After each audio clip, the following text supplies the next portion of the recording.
Allahumma sholli wa sallim ala sayyidina Muhammad. Mari Mas Toto. Kali ini Pak Mustafa saya minta baca satu puisi saja. Soalnya kan nek kakean dadi rancu. Nah, jadi bisa puisi wae sing sesuai dengan apa yang kita perbincangkan malam ini. Saya minta kanca-kanca kancing aja di musiki iki. Aku iki aja di musiki. Soalnya ben ora mengganggu konsentrasi Pak Mustafa. Tapi juga saya minta pada teman-teman semua, yo anulah Pak Mustafa ini kalau dihitung sudah berapa puisi yang dibacakan di Mojowan Syafaat. Ya saya itu ditimbangi lah. Timbal baliknya lah mendong guyu ketika Pak Mustafa moco, kecuali pas ono dalang sapa kae Mardi Kenci. Mardi nabi anune apese Pak Mustafa. Nah, malam ini saya minta teman-teman mengapresiasi puisinya Pak Mustafa sama, karena nggak mungkin ya diskusi itu lah butuh waktu, butuh apa situasi yang tidak bisa sebanyak orang ini bisa berdiskusi. Nah, yang memungkinkan adalah bagaimana Anda memahami, mengapresiasi musiknya Pak Mustafa dengan statement sama, statement Anda. Monggo, saya tidak batasi, sebanyak-banyaknya teman-teman membuat statement setelah nanti mengikuti pembacaan puisinya Pak Mustafa. Jadi statementnya itu ya yang singkat, padat, mencerminkan pendapat Anda. Jadi ini pendapat jenengan. Ora sah menurut atau rasa. Saya coba pendapatku tentang puisinya Mustafa ini. Kayak tadi itu Cak Nun mengatakan, jadi janjane kudune tokoh-tokoh Islam, para kiai, Syekh, Habib, sapa wae kudune wani ngomong menurut saya. Tafsir saya tentang ini adalah ini, ojo menurut Gusti Allah emangnya dhewe Gusti Allah. Orang ngerti sing kono ya toh. Nah, sekarang latihan kita mencoba berpendapat menurut Anda sendiri ya. Saya mohon kalau semakin banyak teman-teman yang mengapresiasi, sama saja Anda juga menghargai apa yang sudah Pak Mustafa selama ini. Saya pengen banyak teman-teman nanti mengapresiasi. Nah, saya ingin membantu saja. Cara mengapresiasinya itu kan pamannya, menurut saya puisi yang baru saja dibacakan oleh Pak Mustafa itu mengandung pesan ABCD. Menurut saya kesan singkatnya puisi Pak Mustafa itu ini. Utawa ini. Anda ketika saya mendengarkan merasakan bacaan puisinya Pak Mustafa itu, saya membayangkan apa menurut ini statement umpamanya ya membayangkan SBY mergo iki adike sing mangejawata kan bisa pernah. Jadi tolong ya, saya mengharap sebanyak-banyaknya, dan saya minta teman-teman KMS untuk statement teman-teman tolong direkord dan sebisa mungkin dimasukkan di buletinnya Mojopat bulan depan. Ya kan, setuju ya? Bila mana perlu namanya ditulis. Terima kasih, silakan Pak Mustafa. Langsung saja. Atek no.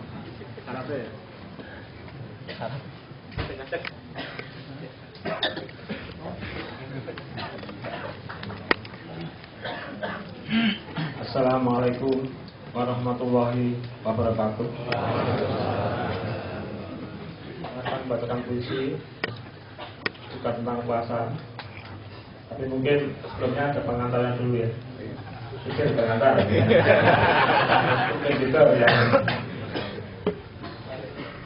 Tadi kan kalau Mas Toto menjelaskan tentang kualitas dan sebagainya. Menurut pas saya itu tadi langsung berpikir ternyata semua persatu saling berkelindan atau saling teranyam ya. Misalnya gini, berarti ada zakat. Berarti yang belum syarat dia ada zakat. Ada nggak dalam syarat ada zakat nggak? Kalau zakat ada syarat. Berarti kemudian negosiasi pasar juga ada zakat, juga ada salatnya sama tarawih. Bukan ada zakat lagi di situ. Bahkan ada doa dalam puasa itu, ada doa itu astagfirullah, as'aluka wa a'udzu bika Allahumma innaka afuwwun tuhibbul afwa fa'fu anni. Kan harus ada mana. Kemudian dalam puasa juga ada ide tentang zakat ya. Zakat itu harus berbeda. Dan haji apalagi ya dia haji ada puasanya ada itu mata-mata bahkan ada juga berbagai ada juga ide tentang salah gitu ya macam zakat juga. Nanti bersama ada sepatah untaian atau yang aman nilainya dan itu menyatu ya. Jadi sama dibaca oleh dua sisi. Nah, kemudian ada ijazah dari semua itu tentang idenya itu pembebasan kabeh. Nah, jadi pembebasan orang dari kebingungan. Ada gondelan. Nah, salat itu pembebasan dari apa? Dari tindakan buruk kita. Kemudian kita lepasan, pembebasan dari godaan, pembebasan dari kotoran. Kalau haji, pembebasan dari ego. Nah, itu pembebasan kabeh. Sekarang kita akan bicara tentang puasa yang saya sampaikan dan bentuk visi. Ini adalah boleh barang. Kemudian sekarang ada ketemu malam ini di sebuah tempat, tapi tujulah sebentar. Tujulah apa? Tujulah apa? Tujulah apa? Tujulah apa? Apa sebentar di sebuah tempat atau di kampus ini? Judulnya sih, judulnya. Oke. Sasi poso lu. Sasi poso lu, aja karo lu, aja ngapusi lu, aja korupsi lu. Sasi poso lu, teturu wae lu, aja blayangan lu, aja nasunan lu. Iki sasi poso, iki sasi poso, iki sasi poso. Poso bareng, dua apa? Iki sasi poso, iki sasi poso. Suke kerja karo ndonga.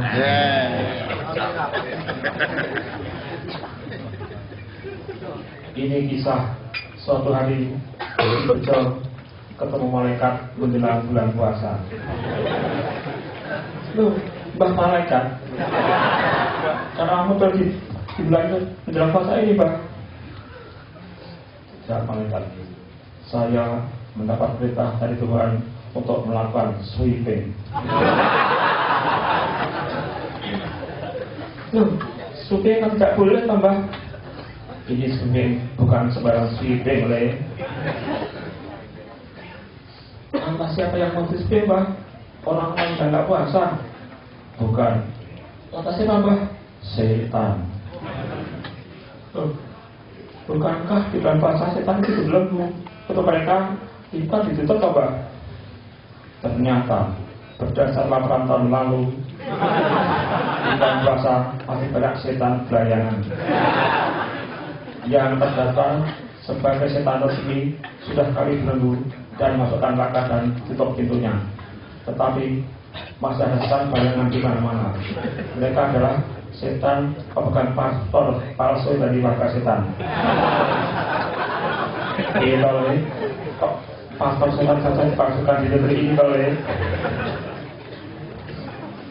Wah, itu jangan-jangan ada setan licik yang bisa keluar lewat jendela neraka, Mbah?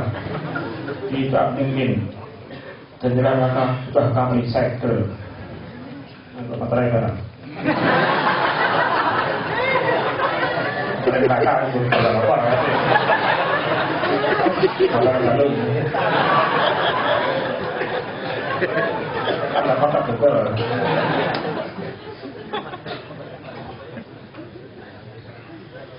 Lantas dari mana setan baru itu bermunculan, Mbah? Menurut data setelah dari Al-Hogel,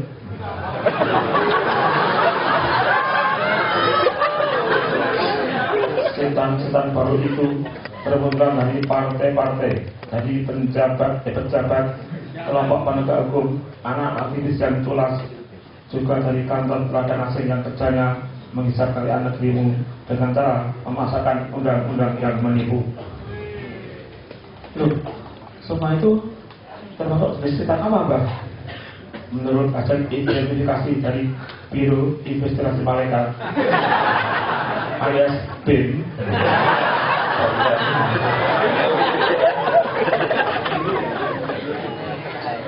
setan kalau itu terdiri dari setan jenis manual dan jenis digital. Itu lapar dari BIM. Oh, jadi itu tepatnya Digimon nggak, Bang? Digital monster ya, Bang?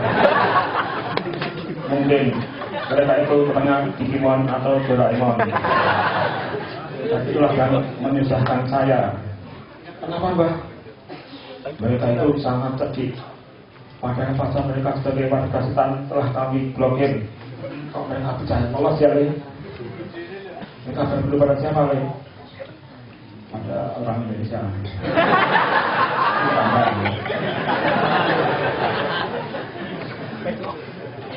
Tapi sebenarnya, Mbak, apa sebenarnya kita itu berbahaya? Kok harus disediakan segala, Mbak? Sebenarnya sih tidak begitu membahayakan, tapi menjengkelkan. Dan kadang mereka bisa menodai bulan suci. Menjengkelkan gimana, Mbak? Kan biasanya kita itu lucu atau menggemaskan atau malah menakutkan, Mbak. Wah, kamu tidak tahu, Doi. Setan baru ini kurang ajar betul. Mereka akan berani melakukan umroh sebagai manusia. Loh, kok mereka tahu? Saya mendapat proses dari setan-setan yang berada di tanah Arab. Karena yang mereka disuruh musyawarah itu marah-marah ketika balik umroh oleh setan yang melakukan.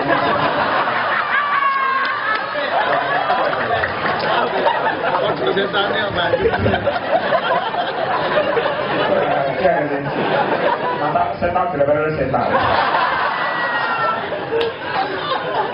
Sebagai setan Arab mereka tidak terima sebagai setan Tiru itu. Masa setan Jawa mereka setan Arab. Itulah protes mereka. Wah, kalau gitu memang menjengkelkan, Bang. Sudahlah. Kalau itu saya harus bersuka melakukan speaking biar setan Arab tidak menjadi marah lagi. Kalau begitu selamat bertugas, Bang. Matur nuwun, Bang. Mohon saya bisa ngasuh tidak usah kita speaking. Sip, Bang.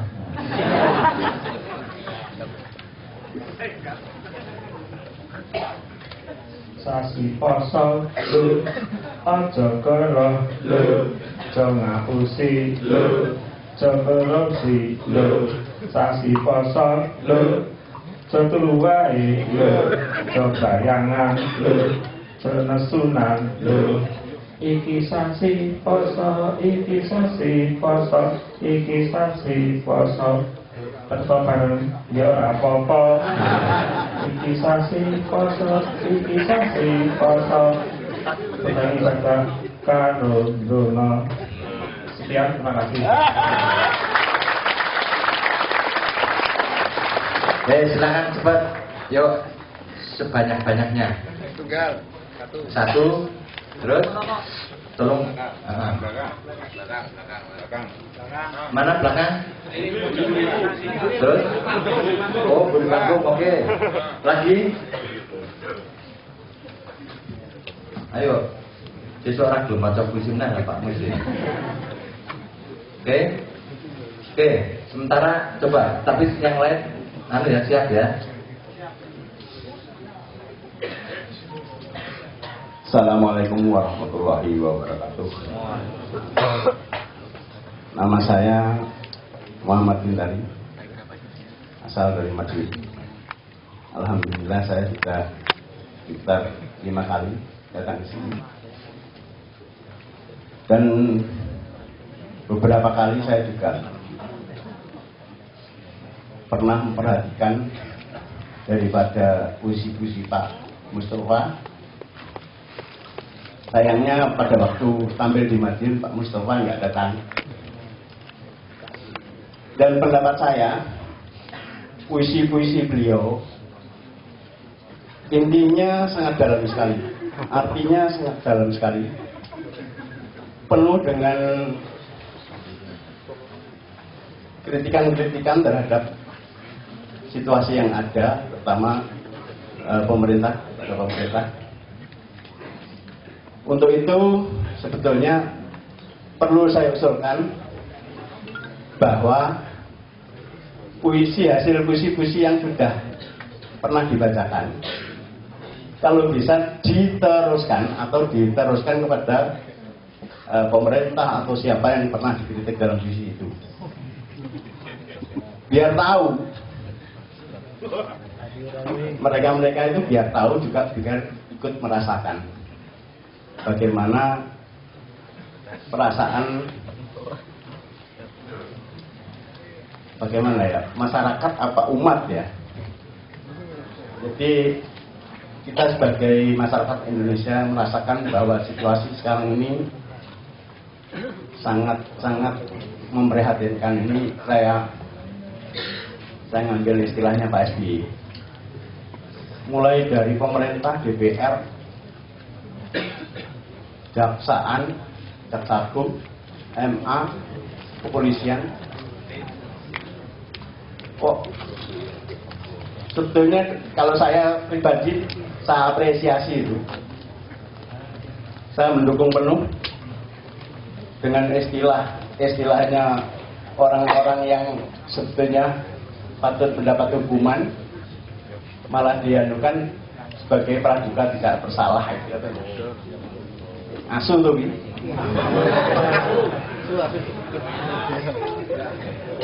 Jadi sebetulnya sudah bertumpuk-tumpuk ya permasalahan itu, sehingga terangkum. Saya merasakan betul kritik-kritik dari Pak Mustafa, sehingga itu perlu diteruskan kepada mereka-mereka yang bersangkutan.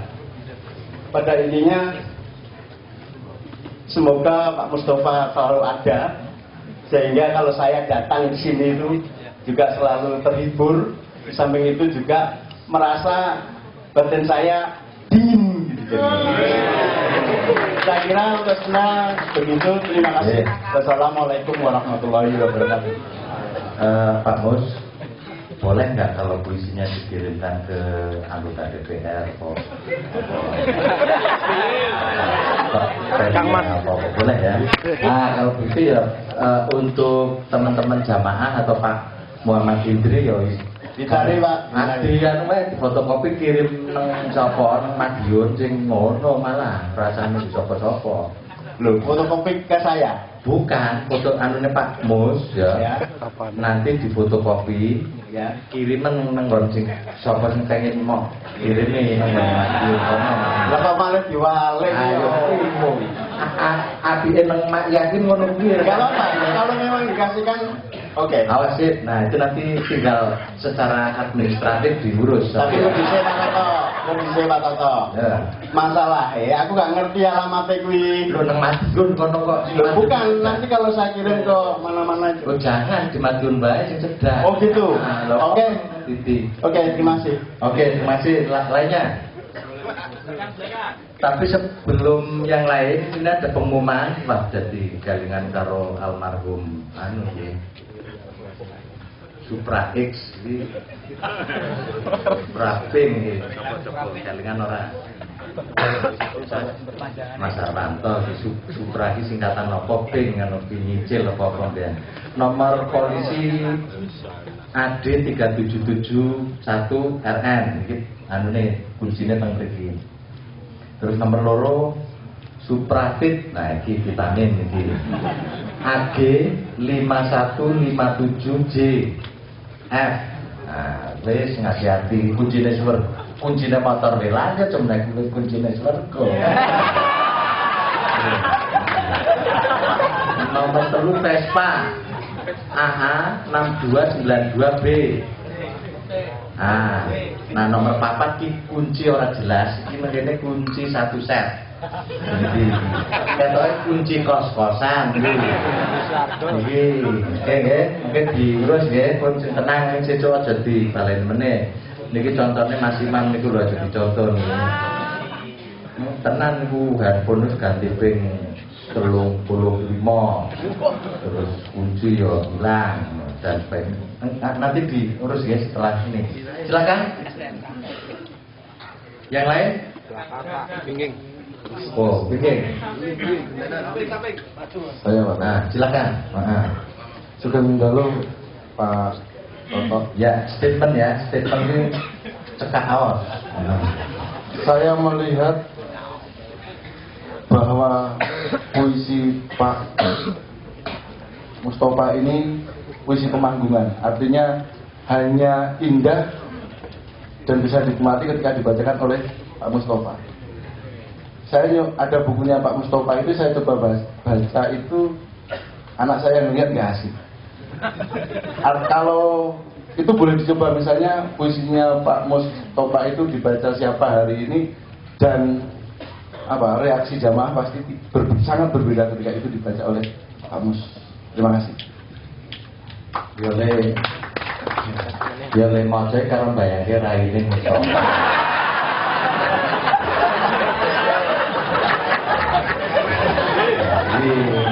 Untuk tonjol. Nah itu namanya teknik berekspresi. Nah orang ya postere SBY sing pas lagi kesel banget dengan cocok. Silakan. Saya setuju sama yang Antok ya.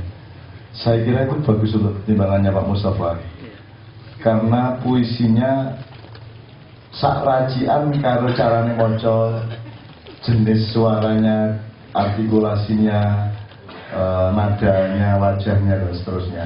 Nah pasti diperlukan puisi yang dibikin dengan kesadaran bahwa ini juga akan fit, akan prima kalau dibacakan tidak oleh beliau. Saya kira selama ini Pak Mustafa tidak jaringan itu, jadi ini sangat bagus. Ini gunanya Maya saya kira. Ya mas saya kira ya hati banget. Kejopo nek ono dodol topeng Mustafa oke banget.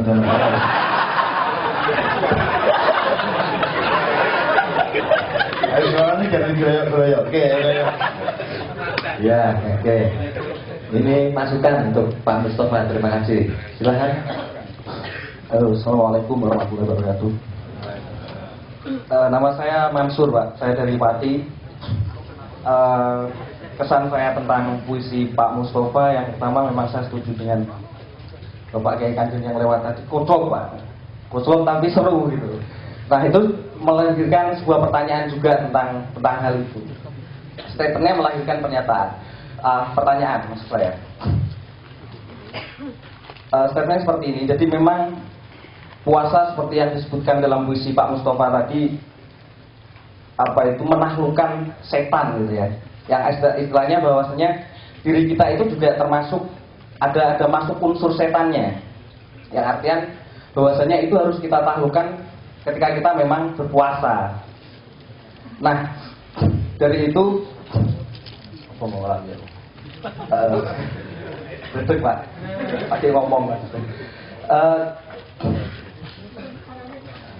Marah sama ngomong sih.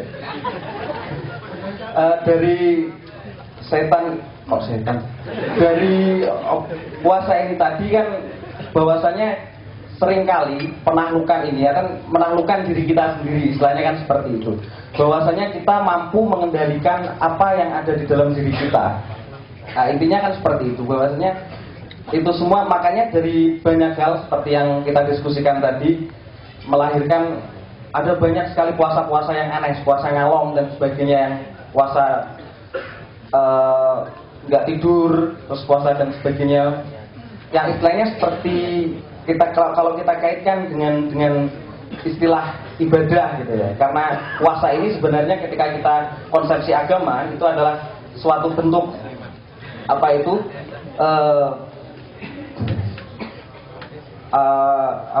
pengabdian kita atau bentuk istilahnya komunikasi yang transendental kepada Tuhan. Nah di sini sebenarnya kalau dalam bahasa-bahasa puasa ini, saya punya pertanyaan gitu. Apakah artinya bahwasanya adakah puasa yang sebenarnya yang tidak sesuai dengan agama ini bisa kita pakai gitu loh? Artinya bahwasanya ini pada untuk diri kita sendiri sebagai sebuah penaklukan atas diri kita atau penaklukan atas setan yang ada di diri kita. Tapi ini tidak ada sangkut pautnya dengan makna puasa dari agama itu. Kemudian tadi saya juga punya pertanyaan untuk Cak Nun soal apa itu selaras dengan jalan Tuhan, dengan track Tuhan. Nah, selaras dengan track Tuhan ini berarti kita mencoba untuk sesuai dengan apa yang seharusnya Tuhan kehendaki. Namun di sini ada hadis qudsi yang mengatakan bahwasanya Tuhan sebagaimana prasangka hambanya. Nah, ini kan sebenarnya prerogatif diri manusia untuk melakukan bagaimana mempersepsikan Tuhan gitu loh. Nah, track yang seperti apa ya sebenarnya ini ada korelasi yang